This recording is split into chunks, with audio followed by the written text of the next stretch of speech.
அண்மை செய்தியை பார்த்துக் கொண்டிருக்கிறோம். மலேசியாவின் குவாலாலும்பூரில் இருந்து சென்னைக்கு வந்த சரக்கு விமானம் ரன்வேயில் தரையிறங்கிய போது தீப்பிடித்து விபத்து ஏற்பட்டிருக்கிறது. ஓடுபாதையில் சரக்கு விமானம் தரையிறங்கிய போது விமானத்தின் 4வது என்ஜினில் தீப்பற்றி விபத்து நேரிட்டிருக்கிறது. மலேசியாவின் குவாலாலும்பூரில் இருந்து சென்னைக்கு வந்த சரக்கு விமானம் ரன்வேயில் தரையிறங்கிய போது தீப்பிடித்து விபத்து ஏற்பட்டிருக்கிறது. என்ஜினில் தீப்பிடித்த நிலையிலும் சரக்கு விமானத்தை விமானிகள் பத்திரமாக தரையிறக்கியிருக்கிறார்கள்.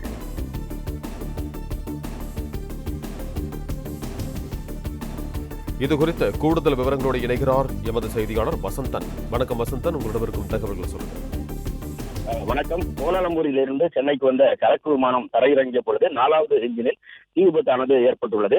இதை பத்திரமாக விமானி கண்காணித்து தரையிறக்கியுள்ளார். அதாவது கோலாலம்பூரில் இருந்து சரக்குகளை ஏற்றிக்கொண்டு சென்னை விமான நிலையத்திற்கு வழக்கமாக வரும் சரக்கு விமானம் வழக்கம்போல் இன்றும் வந்து கொண்டிருந்தது. அப்பொழுது தரையிறங்குவதற்கு முன்னதாகவே இன்ஜினில் கோளாறு இருக்கிறது கண்டுபிடிக்கப்படவில்லை. ஆனால் தரையிறங்கிய பிறகு அந்த சரக்கு விமானத்தின் 4வது இன்ஜினில் இருந்து தீ ஏற்பட்டுவது கண்டுபிடிக்கப்பட்டது. உடனடியாக பத்திரமாக தரையிறக்கிய விமானி உடனடியாக விமான கட்டுப்பாட்டு அறைக்கு தகவல் தெரிவித்தார்.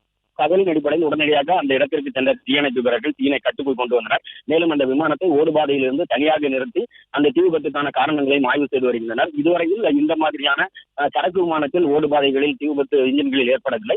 கடந்த 25 ஆண்டுகளுக்கு மேலாக இதுபோன்ற விபத்துகள் ஏற்படவில்லை என விமானநிலைய அதிகாரிகள் தெரிவித்துள்ளனர். மேலும் நீண்ட வழியாக பயணித்து வந்தாலும் இந்த விமானத்தில் ஏற்பட்டுள்ள இன்ஜின் கோளாறின் காரணமாக இந்த தீ விபத்து ஏற்பட்டுள்ளது.